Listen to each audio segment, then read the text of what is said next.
Gusto ko, Kuya Renzo, magsabi ka lang ng katotohanan, walang pagtatakip. Wala po. Ayoko ng ang tagal niyong linihim sa akin yan, yung pagsisinungaling na ganyan. Alam niyong ayaw na ayaw ko yung sinungaling na tao. Dahil diyan kami nagkaroon ng problema nung ninong niya. Alam mo kasi sino yun, di ba? Si Tito Francis. Diyan kami nagkaroon ng malaking problema. At paano siya nabago nung nagkasama sila? Yun nga, meron na po siyang nakakausap at hindi ko po maalala na maayos dahil ngayon po nagulat po ako. May bago po siya ngayon. Nakahit po siya ngayon sa akin. Yun po, nalaman ko po ngayon na may bago po siya. Na abay. Nakahit pa po sa akin, pinakita lang po ng kapatid ko. Tapos may mga bago pa po. Sabi niya po sa akin na hindi daw po siya babalik. Sumisige-sige lang po ako dyan. Buhat nung sinabihan kitang ganun, di ka nagsasabi sa akin. Lagi ka naman nandoon. Pwede mo sabihin, tatay, si Kuya. Hindi po, sasabi po hindi ko na sa Facebook po. Hindi, ibig ko sabihin, buhat nung sinabihan kita magsabi ka lang kung may nakikita kang mali. Sana man lang, Tatay Ram, si Kuya po, yung mga bawal, hindi niya na po nagagawa. Welcome to Gares TV channel. So nandito na naman tayo para silipin naman natin ang estimated salary ni Sir Tekram. So ito mga lods ay isang veteranong charity vlogger na. So mas marami na itong napatunayan bilang isang charity vlogger. Pero siyempre mga lods, tuloy pa rin tayo sa pag-support sa kanyang channel. Pero siyempre huwag nyo rin kalimutan na isama sa pag-support ang aking channel. So mga lods, kung bago pa kayo sa aking channel, pakiclick naman ang subscribe natin. And then siyempre, pakipost na rin ang notification bell para lagi kayong updated sa ating video. So mga lods, yung nakita nyong video ni Sir Tekram, yan ay isa lang sa mga kababayan natin na kanyang tinutulungan bilang isang charity vlogger. So mga lods, supportahan natin ang kanyang channel para lalong gumanda ang kanyang kita at mas marami pa siyang matulungan ng mga kababayan natin. Support natin sa pamamagitan ng pag-like, share at saka siyempre huwag kayong mag-skip ng ads. So ano pa ba ang hinihintay natin mga lods? Let's go!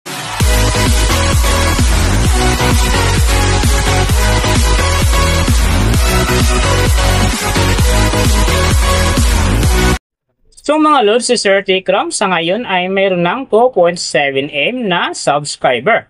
And then mayroon na rin siyang upload videos na 3,900. So may total views naman siya ngayon na 869 million. And then yung account niya ginawa ito noong August 28, 2019. So doon naman sa kanyang total grade nakakuha siya ng B-. And then sa kanyang social blade rank naman nasa 189,824.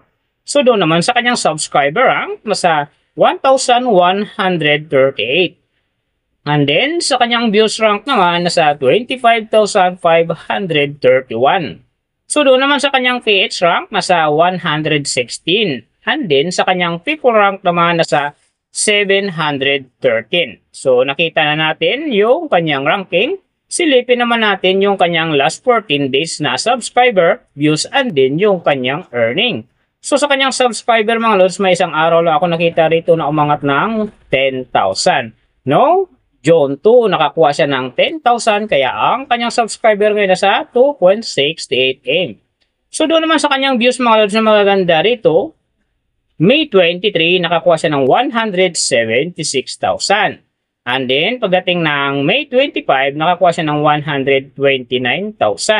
So, pagdating naman dito ng May 31, nakakuha siya ng 653,000. And then, June 1, nakakuha siya ng 703,000. So, yan ang magagandang views na nakuha niya mga lods. So, doon naman sa kanyang earning, tingnan natin dito yung May 23. So, sa kanyang low estimated, nakakuha siya ng $44. And then, sa kanyang high estimated naman, nakakuha siya ng $707. So, ang mga yan naman mga lods, daily summary lang, mas maganda kung silipin natin yung naka-round off na from daily, weekly, and monthly para malaman na natin kung magkano na ngayon ang estimated salary ni Sir Tekram dito sa YouTube. So, unahin natin yung kanyang daily average. So, sa daily subscriber, nakakuha siya ng 333. And then sa kanyang views naman, nakakuha siya ng 125,568. So doon naman sa kanyang daily low estimated ng kanyang earning, nakakuha siya ng 31 US dollars. So times natin sa 55, mayroon siyang 1,705. And then sa kanyang daily high estimated naman ng kanyang earning, nakakuha siya ng 502 US dollars. So times natin sa 55, mayroon siyang 27,610. So yan mga lods ang kanyang daily average. So pupunta naman tayo sa kanyang weekly average. So sa weekly subscriber mga lods, wala tayong nakitang update, nakablank. And then sa kanyang views naman, nakakuha siya ng 1,722,815. So doon naman sa kanyang weekly low estimated ng kanyang earning, nakakuha siya ng 431 US dollars. So times natin sa 55, mayroon siyang 23,705. And then, sa kanyang weekly high estimated naman ng kanyang earning, nakakuha siya ng 6,900 US dollars. So, times natin sa 55, mayroon siyang 379,500. So, yan naman mga lods ang kanyang weekly average. So, pupunta naman tayo sa kanyang monthly average. So, sa monthly subscriber, nakakuha siya ng 10,000. And then, sa kanyang views naman, nakakuha siya ng 3,767,028. So, doon naman sa kanyang monthly low estimated ng kanyang earning, nakakuha siya ng 942 US dollars. So, types natin sa 55, mayroon siyang 51,810. And then, sa kanyang monthly high estimated naman ng kanyang earning, nakakuha siya ng 15,000 US dollars. So, times natin sa 55, mayroon siyang 825,000. So, yan naman mga lods ang kanyang monthly average. And then, yung nababanggit ko rito or nakikita nyo sa pawang estimated lamang yan, nakabis lang tayo sa Social Blade website. Isang public website yan na kahit sino pwedeng mag-open para malaman kung magkano na ang estimated salary ng ating mga iniidolong YouTuber, vlogger, or influencer. And then mga lods, like kung sinasabi, na laging natutupad dyan yung low estimated kasi nga hindi talaga natin kayang i-demand sa ating mga viewers na huwag mag-skip ng ads. Pero pwede pa rin naman yan, maging times 2, times 3, or maging times 4 pa yan kapag ang isang vlogger nakapagpa-viral ng kanyang video.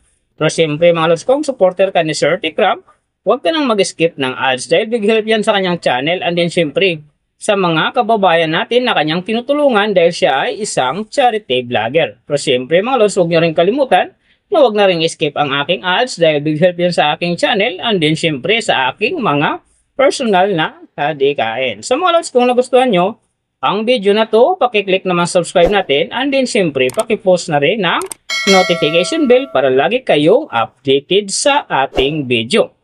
And then, kung mayroong gustong magpagawa ng video na same nito para sa inyong mga iniidolong YouTuber, vlogger, or influencer, comment nyo lang sa baba yung tamang detalye ng kanyang channel para ma-search natin kaagad at magawa natin sa next video. So, big thank you sa lahat ng mga sumusuporta sa aking channel. Saka magsusupport pa lang, ingat kayo palagi and God bless. At sana gabayan kayo palagi ng Panginoon sa ginagawa nyo araw-araw.